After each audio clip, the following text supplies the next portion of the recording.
This is Travis from physicaltherapybuilding.com. I'm here with Lee and Jake, fellow presenters with me at different events that we do. But we wanted to kind of pull Jake out on his own and talk about the solutions that he's providing for PT practice owners and PTs in general. So both, full disclosure, both Lee and I use Jake's software because we really like it. But we'll try to keep our bias out of this interview just so you guys can learn more about how this helps clinicians, private practice owners, and really, when I think about AI, I remember when ChatGPT came out. Jake, I remember you talking about this at the conference, and I really wasn't using it that much.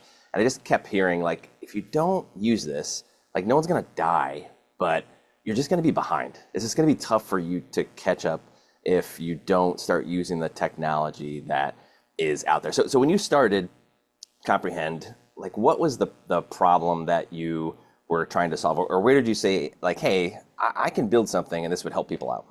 Yeah, so my cousin Chris, love him to death. He's a DPT.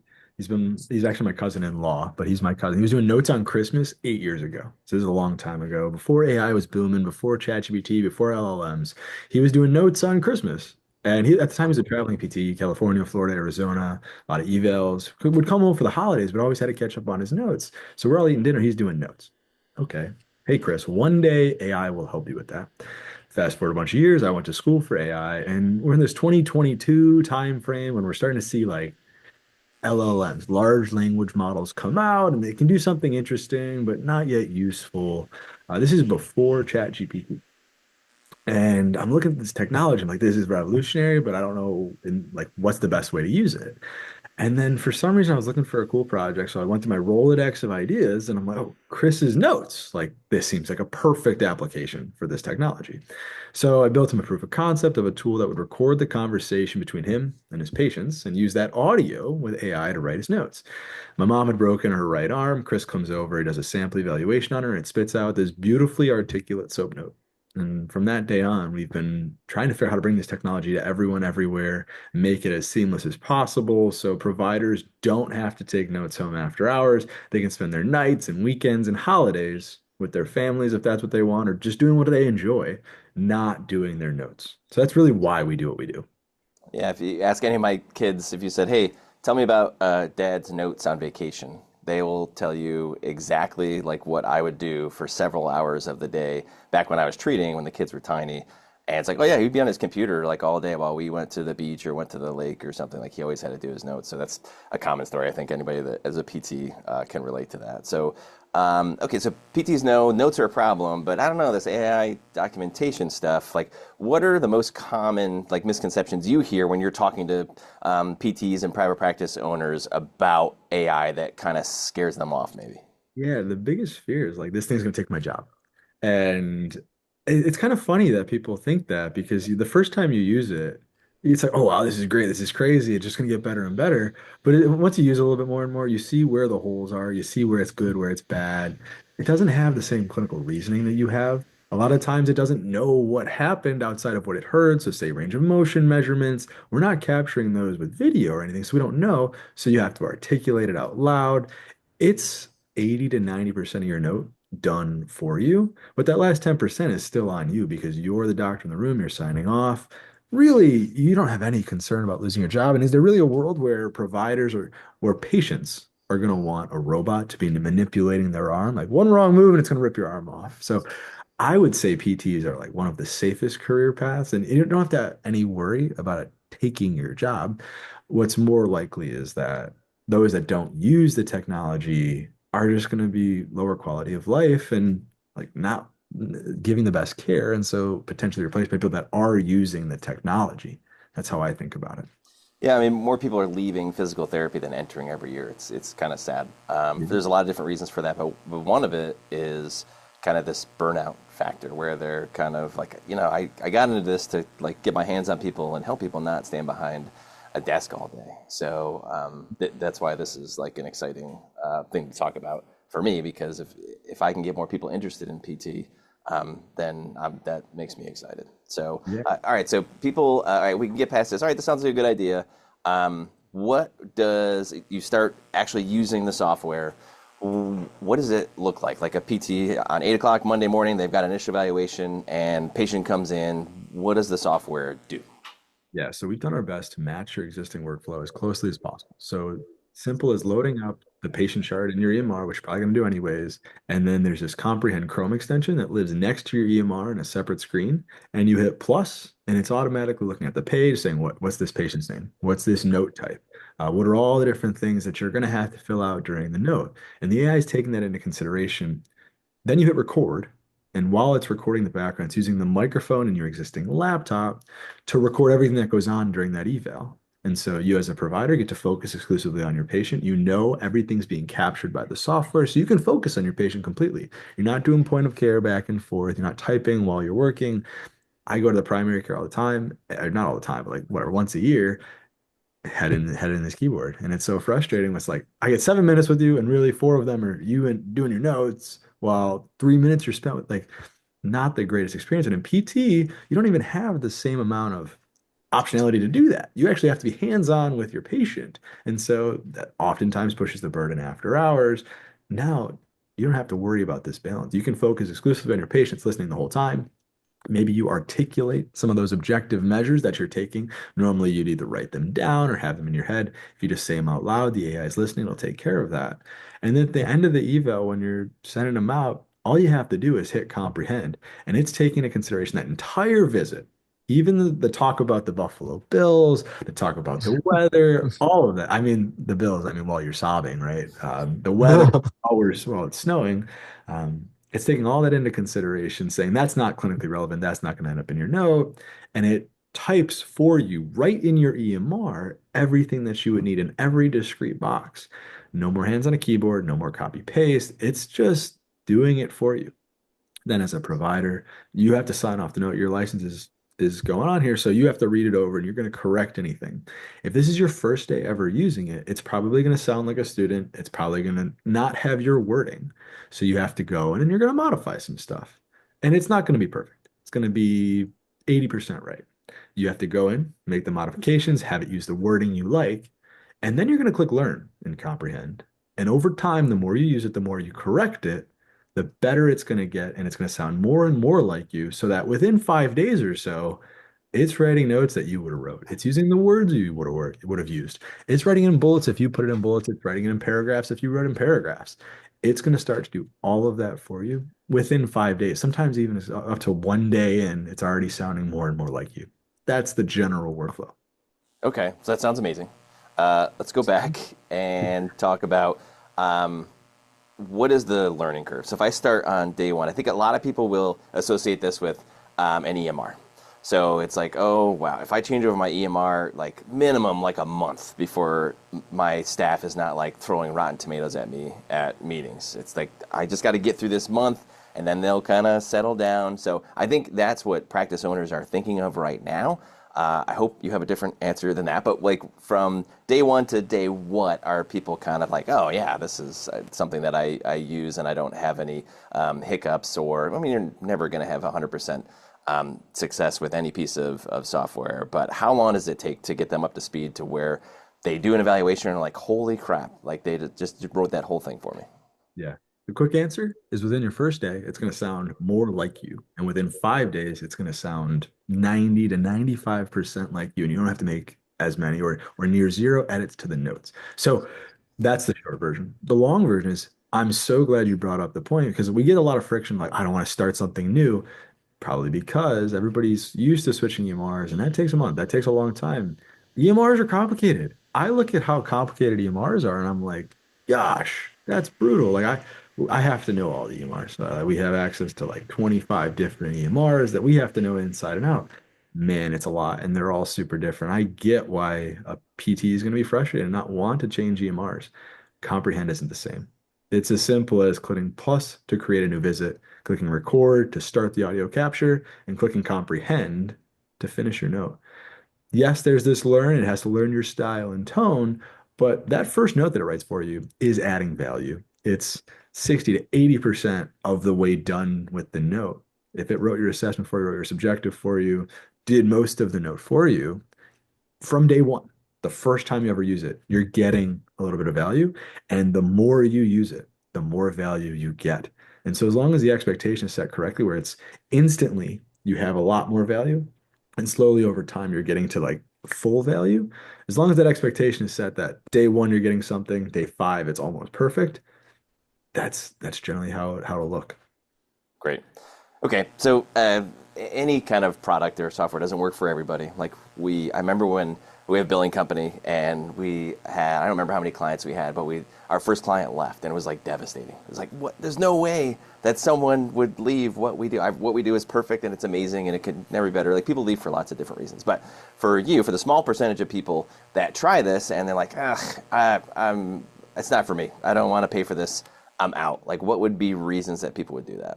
Yeah. So the number one thing that I just want to get out of the way right away is SLP. So the speech pathologist type, like we work in any rehab setting really, but speech is a very nuanced section of rehab where the nuance of how things were said matters immensely, right? If I say elephant, say it 10 times, oh, Jimmy, you did a good job, you got a 7 out of 10 times. Well, our transcription model is so good that it'll correct every time he said it to be correct, which is not actually right. We need to have the mnemonic level transcription going. So speech specifically is one place where it's hit or miss. You really have to get a lot of buy-in from the providers to be willing to articulate that nuance. Hey, Jimmy, you got a 7 out of 10 times. Great job. The AI will pick up on the fact that you said that and put it in the note. But unless you said that, it's going to say, he got a 10 out of 10 times correct. So speech is the number one place where it's like you really got to get a lot of buy-in from the providers, and it's a behavioral change. In the outpatient rehab world, that's really where we started and cut our teeth. And so it works really well in that setting. For the cases, yes, because like we don't always get up, we don't have 100% close. Not everybody that tries it continues on. We'll get a little bit of friction if we set the expectation wrong. If we set the expectation that it's going to do 100% of your notes for you, hands off a keyboard from day one, that's when we get a little bit of friction because that first note that it writes sounds like a student. It's a little repetitive. It puts stuff not where I would have put it. It doesn't sound like me. Yeah, absolutely. We don't know your style and tone before you sign up. And so you have to use it for that first day and you have to teach it those things. You have to be willing to click learn. And that's the people that kind of fall off. The people that come in with the expectation it's going to do 100% of my note for me. I don't have to do anything. Once you get over that first day, first 5 days, you start to see the progress happening. That's when you get this huge, like the full value. And once you've used it 10 times, you're going to use it for the rest of your life. It's that kind of life changing. But the people that fall off are the people that used it once or used it twice and didn't teach it what they wanted. That's generally what happens from a workflow standpoint for people that don't convert. Okay. If I'm an owner, I say this is great. Do I have to get all my clinicians to use it, or can like my clinicians kind of like, hey, this is for me, this isn't for me? Like, what does it look like in terms of like what's the minimum amount of clinicians I need to have to use Comprehend? Yeah, answer that question. Yeah, so we're super customer friendly from that respect. We believe that if we're not giving you value, we don't want your money. So we do a free trial. We'll do just get the providers on that want it. You can use that trial period to decide whether who gets it, who doesn't get it. Really customer friendly, no contracts. So EMRs are heavy contract. You have to sign for a year or 2 years or 3 years, month to month with us. It's 99 a month per provider. And so you can jump in and start using it. If you have more providers, the price goes down. And so that's the incentive to get everybody on. But if you only want to have a handful on, do your thing. We don't want to force you. We're very customer friendly in that respect. And we can be as a startup because our goal is to serve our customers. Got it. Okay, so now we've gotten through the onboarding barrier. People really love it. The clinicians are actually using it. What do you hear from owners or even clinicians? Like, what are the first things that they say change as a result of using AI documentation? Like success stories that they said, well, I didn't do this before, or now I can do this because of the software. Yeah. So we did a case study with Confluent. Confluent is a larger health system. They have like 2,500 providers. What we found was 99% of notes are being signed off during the work week. And so before Comprehend, we have like the scatter plot where it shows a lot of dots at times when people were signing off their notes. People, were getting up early to complete their notes before work. People were staying late after to complete their notes. Even up to like 2 a.m., people are doing notes. Weekends, people are catching up on their notes. There was just kind of like a full scatter all over every day, every time, basically. Usually 3 a.m. was pretty light, but that was about it. After comprehend, it's so cool because you can see the blocks of time that people are working. Like the 8, the 7 to 5 block is full of dots, and then there's very little after hours, and there's nothing on weekends. And so that when we talk about burnout and provider like quality of life, that's the first thing that gets impacted. Within like 3 weeks of rollout, weekends were now given back to providers. And that dot chart was just so cool to look at because you saw the data representation of provider burnout going down. What that means is they had a 3x reduction in employee turnover within 3 months. And so providers are staying. I mean, they're at a size where they can quantify, my providers are leaving at some rate. We saw that reduced by 3 times. So really significant quality of life increase for providers. Also hiring ability. A lot of people are putting this in their job postings because a lot of people coming out of college really care about work-life balance. And this is a huge part of work-life balance. Your documentation, you're not going to take notes on them. You have an AI scribe. Not that it's become table stakes yet, but I think we're getting to a point where providers want to see this. This is a kind of thing that really changed the game. If they've used it at a private clinic, they need it. They never want to go back to a world without it. Um, yeah, so 99% of notes signed off during the work week. Yeah, that's kind of like the numbers that we love to tout and the huge success stories. Another cool one about audits. So Medicare does audits. Everybody knows this. If you haven't encountered it yet, it's not a matter of if, but when. And we had one person on Comprehend that got audited, and it was crazy. The auditor went so far as to say, "Can we use your notes as an example for future audits, so we can show people what their notes should look like?" Wow. We have it as a testimonial, and we have it recorded. His name's Chad G. He's awesome. Um, that's so cool, right? From an audit risk standpoint, what does that mean for your business? How much money has Medicare clawed back in the past? What if you could say with confidence that your notes are compliant across the board? Just a few of the small success stories. We have a lot. I could go into testimonials about how it changed my life and how I like truly did change. Like the stuff people say is awesome. It's so filling. Like so, not like Yeah. spirit, but kind of it Yeah. fills my cup. So when That's we awesome. started using it, so I'll show you. This was a text that I sent Jake, and this was a clinician. This wasn't prompted or anything. This is just kind of what she told us. She said, "I just want to say thanks for paying for Comprehend. My clinicians know what we pay for because we're open book management, so they take cost into account, so they understand what that looks like. I went home on Friday without any notes, and I don't know how long. It's probably going to happen again this week." The difference for me, mentally being able to get my work done at work and then come home and spend time with my family. Don't get me wrong, I'm changing some personal habits too, but I'm very grateful. Basically said she thanked me as the owner for like putting this into place. So yeah, I don't know. I think we've said enough positive stuff. If you're not interested in improved employee engagement and happier people and less work, I guess what webinar wasn't for you. But if someone says, yeah, I think I want to try this out, like what are the next steps? You talked about like a free trial, but how does that process get started? Yeah, just go ahead and Google Comprehend Health. And we're probably gonna be the first result. Go to our homepage. Right at the front, there is a book demo. Just go ahead and book a demo. That's the best way to do it. You're gonna get in touch with my cousin Chris, who does now all of our demos, and he'll get you started. We're compatible with 25 different EMRs, so we're probably compatible with the one you're using now. And yeah, just book a demo. He's going to walk you through it. Usually on that call, it doesn't take much convincing. By the time you're doing a demo, you already kind of decided you want to try it. So he'll usually set you up with your account, get you going, get it started. And that ends up being an onboarding call where he teaches you how to use Comprehend. And like I said, it's pretty easy.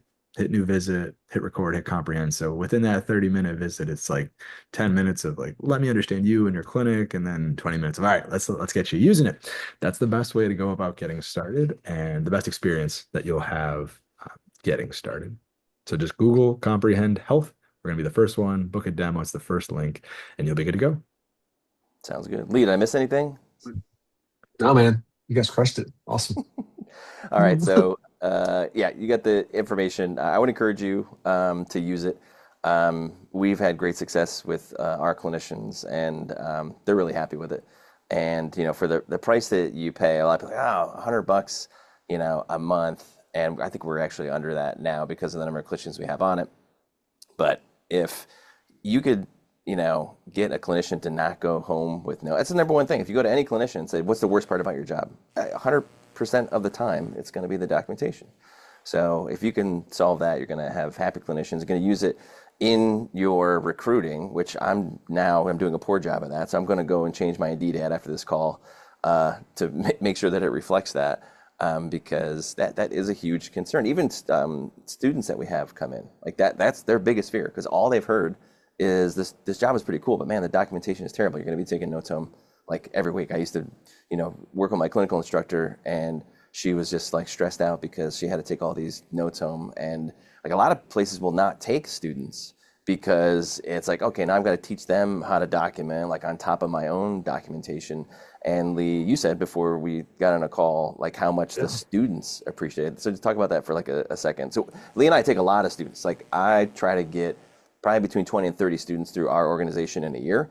And a lot of people think like, that's like, holy cow, it's a ton of work. That's a number one place we get new clinicians from. So, and we just love teaching, but what did the students that you're getting, what are they saying about it, Lee? Yeah, we kind of have a pipeline of one of the local colleges in Arkansas. And like pretty much every time they're not, I think just on their past clinical experiences, they haven't experienced, using AI at all. Part of that may be just like clinicians wanting them to learn the hard way, hey, learn it how I learned it, and then we'll kind of show you this. But we generally will kind of do that for the first week or so, but then after that, then we'll kind of spring the AI stuff, the Comprehend bot, and it's a game changer. They're just like, oh, this makes life so much easier. Kind of like Jake was saying, it takes like 1 or 2 days of getting familiar with it. I mean, to me, the biggest thing is just like kind of verbalizing. It actually is kind of a good practice. You're just kind of restating what the patient is saying, or if you're doing your range of motion or strength, you're just verbalizing that. So that takes a little bit of just kind of reworking how you may have done it, but the students love it.